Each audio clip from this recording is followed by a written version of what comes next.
Greetings everyone. Today I would like to continue my random talk about the random stuff, and I came from a business trip yesterday, and while I was gone for like 5 days, it seems a lot of stuff has happened abroad and in my country. Very shocking. I went to Beijing on 12th. It's an official holiday, the Genghis Khan's birthday. Recently I made a video in Mongolian where I'm like filming the Sukhwater Square. Nowadays they are calling it the Genghis Khan Square. So it's kind of very small square and they're calling it Genghis Khan Square. For me it always will be Sukhwater's Square. So on this square there's two great people. I like to call them as two saviors, two handsome men. You know, if you look at the Genghis Khan's portrait, he is handsome compared to his grandchildren. Yeah, and of course Sukhwater was the most handsome man on a photo. If you look at the photos of that age, the most handsome man is Sukhwater. Maybe he had a little bit too much, you know, this jaw, but in general he is quite handsome. So these two great people has, you know, this something to say. Genghis Khan claimed that he accomplished all this stuff under this powerful blue heaven and with the great wisdom. He did not claim that he done it because of, you know, this some god, maybe Hormosta or something like that. Thanks to God, I, you know, this create this state, something like that. He did not say something like that. I guess in this at that time, if there was some king, the king always claims thanks to God, by the God's will, something like that. In Europe or in Middle East, I guess.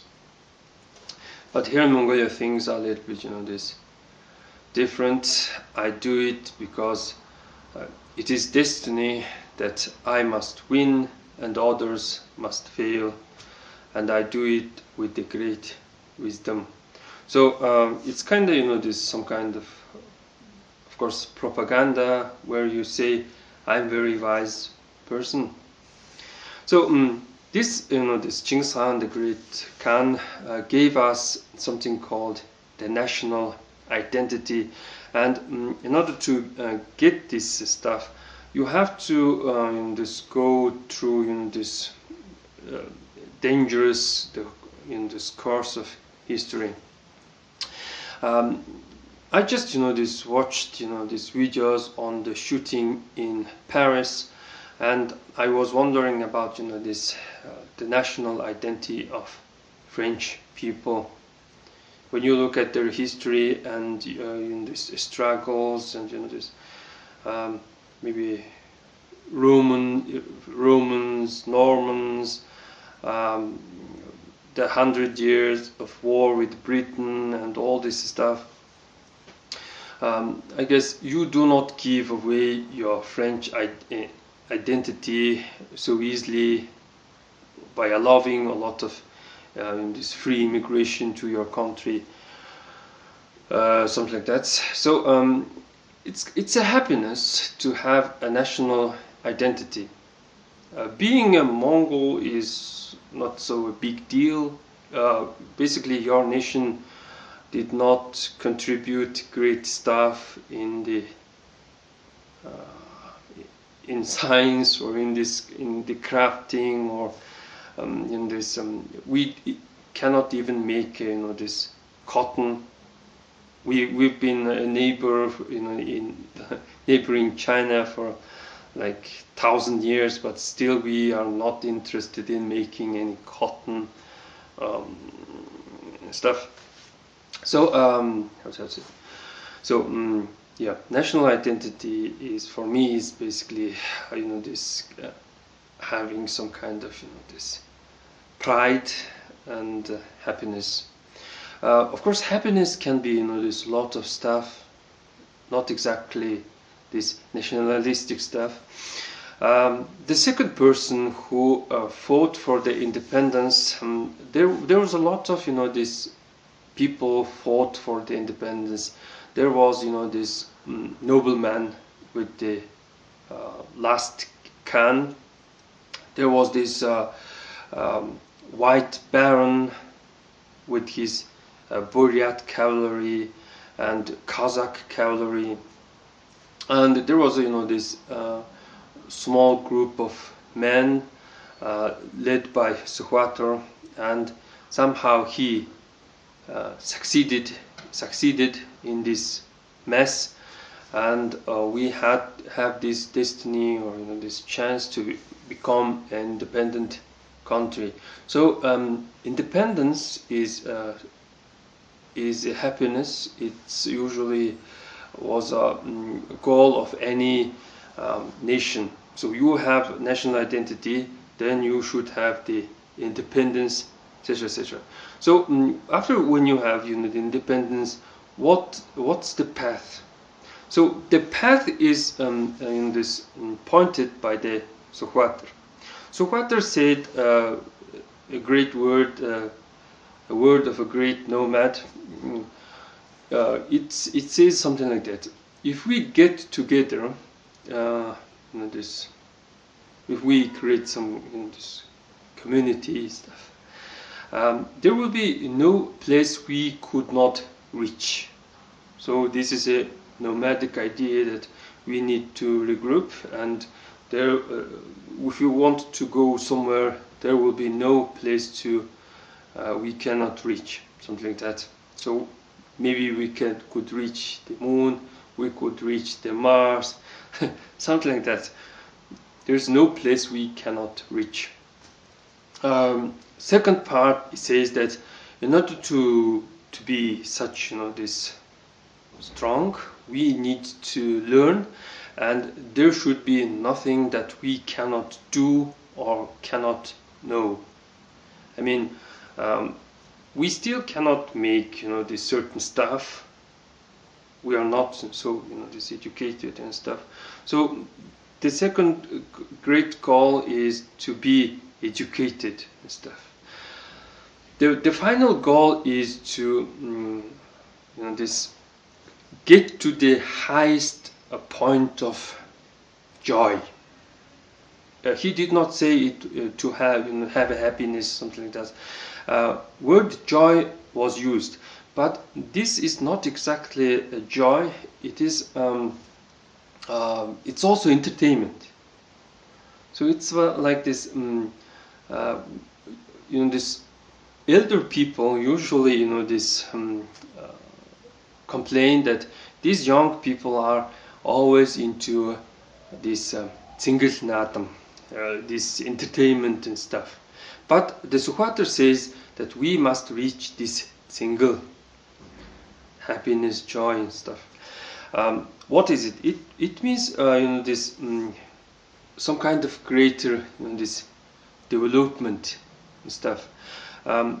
Things this developing things are this moving forward, this changing because of this art, because of this entertainment, because of this, sometimes because of religion. Religion makes you move, art and entertainment makes you move. You want to this create more this good movie, maybe good story, or more fashionable clothing, or this better cars and stuff. So all this entertainment, this enjoy in life is makes you move forward. So the Sukhwater this said this great word that we need to get together, we need to know everything, and we need to the highest level of this joy, something like that. So this is still true, and this is still how to say goal, even if this this how to say society is in a capitalist system. So yeah, so I went to Beijing, and I this touched some stuff, and I will put these pictures in the description below. And yeah, about the shooting in this in Paris, I think it's this wrong, and not it's horrible, and I even this unfriended one person on a Facebook, because he posted this some these pictures in Syria and said fuck Paris and stuff. Of course, there is some this in this sympathy, or in this feeling towards this Middle East. All these children are dying, and all these screams of Allahu Akbar and stuff, and there's a this like dislike about this the Western world, how to say, this rotten world, and etc., etc. And there's always the clash of opinions on the internet. So I guess I'll be this quiet about it, and let's wait and see what is going to develop. And let me talk about this our this my stuff, or this my Mongolian stuff, something like that. I guess you people noticed that I have removed the helmets, because about a half month ago, my wife's sisters came with little kids. These little buggers are like touching everything, and this licking everything and stuff. And of course, my this helmet and weaponry and stuff was this dangerous for them, so I had to remove it and put it in a high place. And I'm lazy that I could not this bring it back here. So about this shaman wand, it's full of these little weapons attached, and Mongolian shamanism does not claim to be a religion of peace. It can claim to be a religion of harmony, balance, or maintaining something, but it's not a religion of peace like Buddhism. Buddhism likes to claim that it's a religion of peace, and I sometimes wonder why this, the Islam, a warlike religion, likes to claim, itself being a religion of peace. It's very strange, this mentality. It's okay to have, this warlike religion, because life is a struggle. Life is not a suffering, but a struggle. You have to constantly, this work. You have to maintain yourself, and you fight with these cold weather elements and all stuff. And you want to have good luck, chance in life. And if there is a couple is struggling to have this child, you ask there's someone who knows what's wrong and stuff. So it's okay to want something, to have a good life, etc., etc. Everything is this okay in shamanism. Since there's a lot of different opinions, or a lot of different shamans. Some may advise stupid things. Some may advise this slaughtering some goats and sheep for this some minor, this request. So because of this, there is even this saying, "Ялихгүй юмнаас ямааны гарц," meaning you desire small stuff, and you offer a goat. That's too expensive. Basically something like that. So about this business trip and about business, this after like many years of doing business, you are not getting richer. Of course you're trying to make your life better and better, but you're not getting so super rich very fast. It's a gradual, this time you have to be patient, and getting rich for a middle class person is takes a long time. I also think that it should be same with this spirituality or a religious movement. You cannot have this sudden this a lot of this followers, or this worshippers, this you cannot this affect the mass so suddenly. It should go gradually. It should go, how to say, with some balance and harmony, something like that. So during trip, you meet with this stupid people, you meet with the crazy people, you meet with this bad and selfish people. Sometimes you meet very this smart people. So I'm lucky that in my last trip I met with a quite intelligent, quite smart, and quite faithful Mongol. Faithful Mongol is much better than an atheist Mongol. At least dude is this interest, this keeps the traditional stuff. At least dude is somewhat this, how to say, have a good humanity, because he is at least interested in this, how to say, some intellectual stuff, this history and all this stuff. So this man happened to be an old man and bide metal worker or craftsman. Here in Mongolia is darkhan. So he is going to this Inner Mongolia to advise on in this crafting or this ornaments, all this stuff, in a building of one tourist camp in Inner Mongolia, something like that. So we had a conversation for 1 or 2 hours, and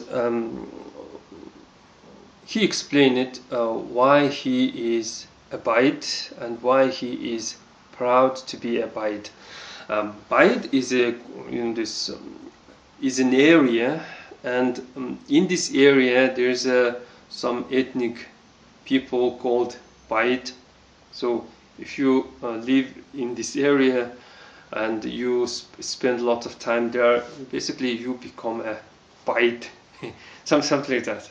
So you're a Mongol, but you are like Bide. So this name Bide means rich person. Rich person. So he says people usually think that we are rich people. It's not true, he said. In old times, there was this, of course, livestock. That's all. There was no great thing like mining, or of course there was a trade with China. Basically you buy fabrics, you buy silk, you buy cotton, that's all, and you have the livestock. You are simple nomad. So why people are calling us rich people?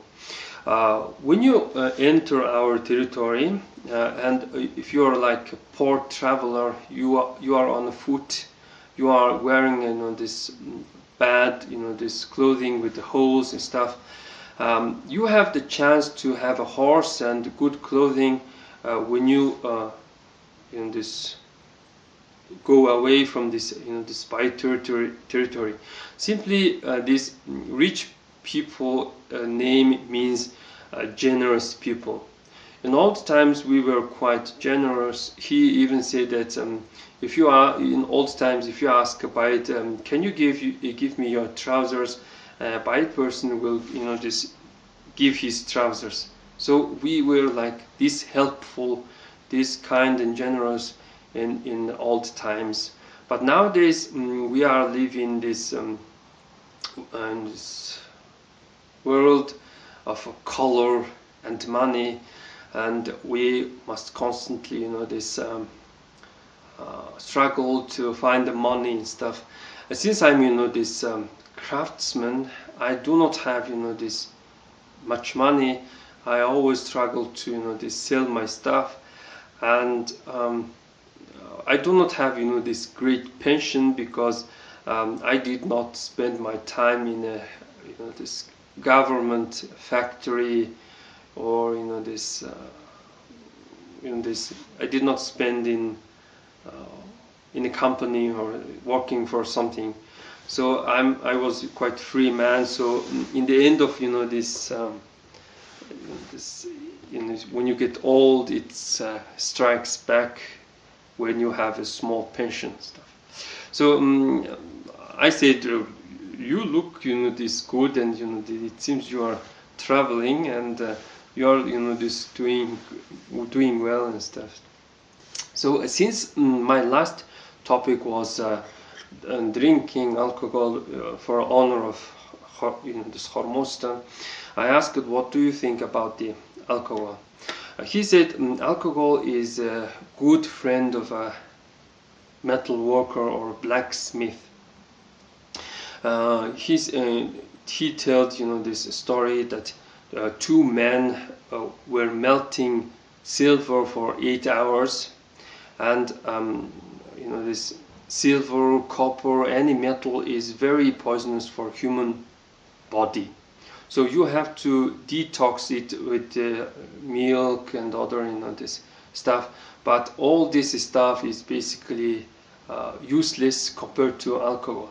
So one man this drank alcohol and went to bed. The other man did not this drink alcohol because he was non-drinker, and the next day this non-drinker did not this wake up. He died of poisoning. So keeping some alcohol this is good if you are a blacksmith or this craftsman. So there is a strong belief that this alcohol maintains this creative spirit.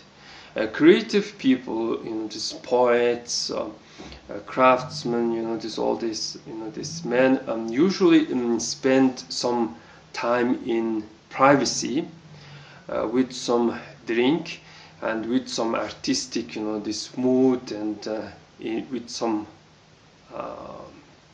sadness, I guess. Something like that. So